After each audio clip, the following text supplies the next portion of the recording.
बारिश का बहाना हो या त्योहारों का बहाना, हमें पकोड़ा हमेशा खाने को मन करता है।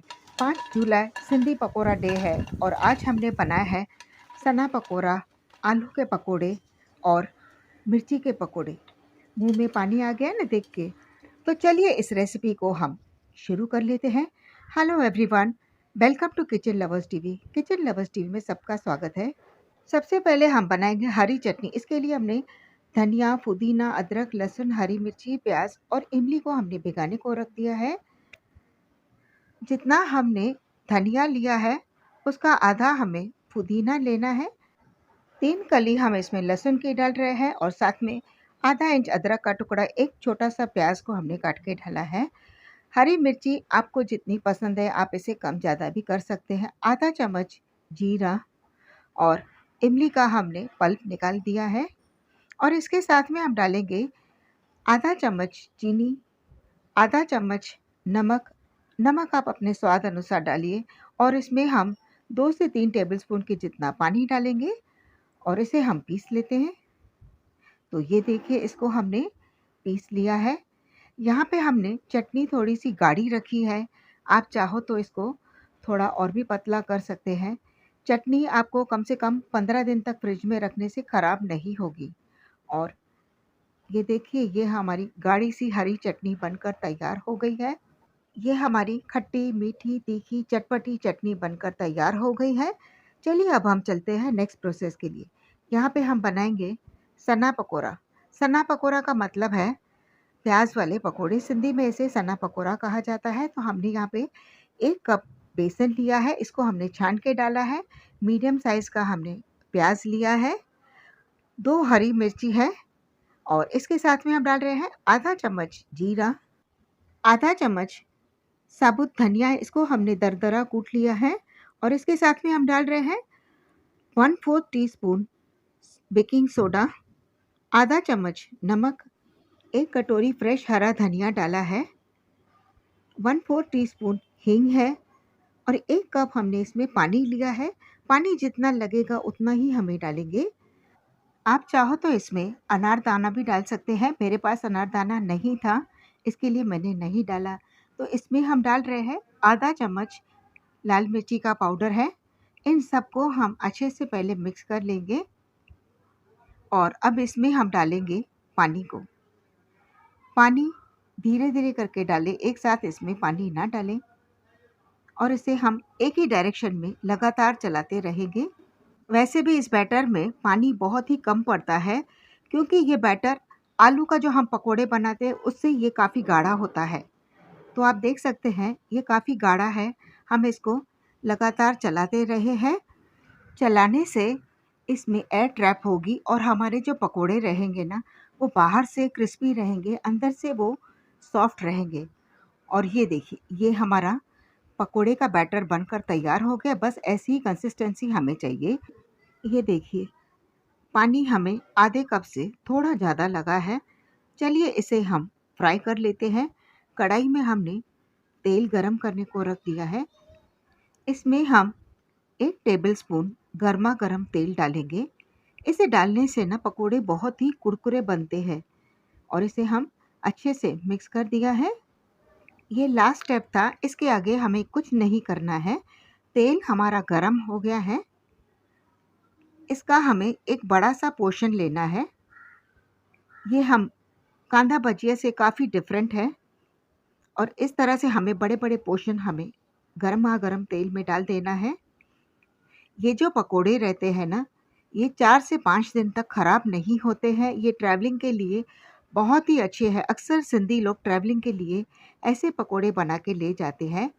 इन पकोड़ों को अभी हम एकदम गोल्डन ब्राउन नहीं करेंगे क्योंकि इन पकोड़ों को हमें डबल फ्राई करना है। बस हमें इतना ही फ्राई करना है कि जितना पकोड़े शेप ले सके। फ्रेंड्स, अगर आप हमारे चैनल पे पहली बार आए हैं तो प्लीज़ आप बिना सब्सक्राइब के मत जाइए। बेल बटन दबाना ना भूलें ताकि आपको हमारे आने वाले वीडियोस की सबसे पहले आपको नोटिफिकेशन मिल सके। सिंधियों के घर में अक्सर ये सना पकोड़ा बनता रहता है। इसे ठंडी ठंडी रोटी के साथ गर्मा गर्म पकोड़े खाते हैं, इसका मज़ा ही कुछ और है। पकोड़ों में हल्का सा गोल्डन कलर आया है तो इसको हम प्लेट में निकाल देंगे क्योंकि इसको हमें दोबारा फ्राई करना है। तो बस इस तरह से हमने इसको प्लेट में निकाल दिया है। इसे हमें 1 मिनट ठंडा करने के बाद इसको हम दोबारा फ्राई करेंगे। और ये देखिए, इसको हम आपको तोड़ के दिखाते हैं और आप देख सकते हैं बाहर से ये थोड़ा पक गया है, अंदर से ये कच्चा है। तो हमें ऐसा ही पकोड़े बनाने हैं। चलिए इन पकोड़ों को हम दोबारा फ्राई करेंगे। जैसे कि मैंने आपको दिखाया था कि अंदर से थोड़े कच्चे रहते हैं। इस बार गैस को हम मीडियम और हाई के बीच में रखना है, एकदम हाई फ्लेम पे नहीं रखना है ताकि ये अंदर से अच्छे से पक जाए। तो बस इस तरह से हमें छोटे-छोटे पीसेस में करना है। इसमें हमें ओवर क्राउडेड नहीं करना है, नहीं तो ये अच्छे से नहीं फ्राई हो पाएँगे। अब इसे हमें तब तक फ्राई करना है जब तक ये हल्का-सा गोल्डन ब्राउन ना हो जाए। जैसे कि मैंने पहले भी कहा था, ये बाहर से एकदम कुरकुरे रहते हैं, अंदर से ये थोड़े से सॉफ्ट रहते हैं। और आप देख सकते हैं इसका कलर गोल्डन का हो गया है। तो अब इसको हम निकाल देंगे कढ़ाई से और इसे हमें प्लेट में ट्रांसफ़र कर देना है। आप देख सकते हैं ये पकोड़े कितने कुरकुरे बने हुए हैं। चलिए इसकी आवाज़ मैं आपको सुनाती हूँ।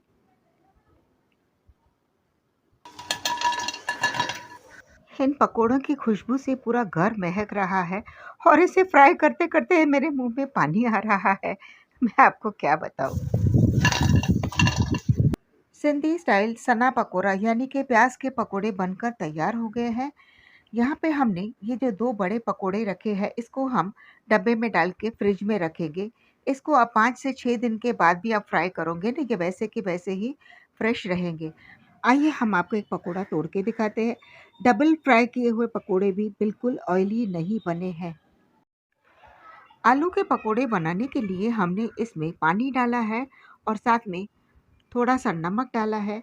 इससे क्या होगा ना, जो स्लाइसेस हम आलू के बनाएँगे, वो फीके-फीके नहीं रहेंगे। तो यहाँ पे हमने एक मीडियम साइज़ का आलू लिया है, इसे हमने छील लिया है। आलू को हम स्लाइसर से काटेंगे, इससे एक जैसे ही सारे स्लाइसेस आएँगे। आप चाहो तो चाकू से भी इसके स्लाइसेस आप बना सकते हैं। बस इसे हमें इतने ही पतले स्लाइसेस रखने, इससे ज़्यादा मोटा या इससे ज़्यादा हमें पतला नहीं रखना है। बाउल में हमने 1 कप बेसन लिया, इसको हमने छान लिया है और इसके साथ में हम डाल रहे हैं आधा चम्मच अजवाइन। अजवाइन डालने से बहुत ही अच्छी-सी टेस्ट आती है। डाइजेशन के लिए भी ये बहुत ही अच्छी है। इस तरह से मसल के डालेंगे। आधा चम्मच नमक, नमक आप अपने स्वाद अनुसार डालिए। 1/4 टीस्पून हमने हींग डाला है और उतना ही 1/4 टीस्पून हमें बेकिंग सोडा डालनी है। आधा चम्मच से थोड़ा कम हमने लाल मिर्ची डाला है और पानी हमें धीरे-धीरे डालना है। यहाँ पे हमने 1 कप पानी लिया है और इसे हमें अच्छी तरह से मिक्स करेंगे। बैटर को हम लगातार 2 से 3 मिनट के लिए फेंटते रहेंगे। अभी आप इसका कलर देखिए कैसा है और इसको हमने 3 मिनट के लिए फेंटा है और आप देख सकते हैं बेसन का कलर काफ़ी लाइट हो गया है। और ये देखिए इसकी कंसिस्टेंसी ना ज़्यादा गाढ़ी है, ना एकदम पतली है। ये इसकी परफेक्ट कंसिस्टेंसी है और यहाँ पे हमें पानी का आधा कप ही लगा। इस बैटर को हम 2 से 3 मिनट के लिए रेस्ट करने को रखेंगे। तब तक हम मिर्ची को बीच में चीरा डालेंगे। ये मिर्ची तीखी नहीं होती है और इससे भजिया बहुत ही अच्छी बनती है। तो इसको हमने बीच में चीरा डाल दिया है इस तरह से और इसमें हम नमक डालेंगे और नमक को हम इस चीरे के बीच में डाल दिया है। अब इसमें हम विनेगर डालेंगे। यहाँ पे हमने 1 टेबलस्पून विनेगर लिया है। इसे हम मिर्ची के साथ अच्छे से मिक्स करेंगे। आप चाहो तो नींबू डाल के भी आप इसे मिक्स कर सकते हैं। इससे मिर्ची बिल्कुल तीखी नहीं होती है। तो इसे हम 5 मिनट के लिए रेस्ट करने को रखेंगे। तब तक हम आलू की भजिया बनाते हैं। आलू के पानी को हमने निकाल दिया, इसे हमने टिश्यू पेपर से पोंछ के रखा है। बैटर में हमें 2 से 3 बार अच्छे से इसको कोट करना है। तेल गरम है और इसे हम एक-एक करके डालते जाएँगे। बस इस तरह से हमें कोट करके और इसमें हमें डालते जाना है। आप चाहो तो चम्मच से भी आप इसे डाल सकते हैं। हाथ से डालने से ये एकदम परफेक्ट आते हैं। तो इस तरह से हमने सारी भजिया को डाल दिया है कढ़ाई में और इसे हम कुछ सेकंड्स के बाद पलट देंगे।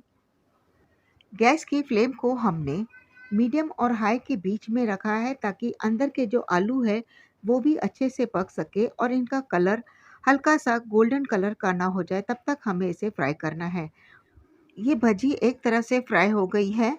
अब इसे हम पलट देंगे ताकि दूसरी तरफ से भी ये बहुत अच्छी तरह से फ्राई हो जाए। तो आप देख सकते हैं ये भजी दोनों तरफ से फ्राई हो गई है और ये गोल्डन कलर की भी हो गई है।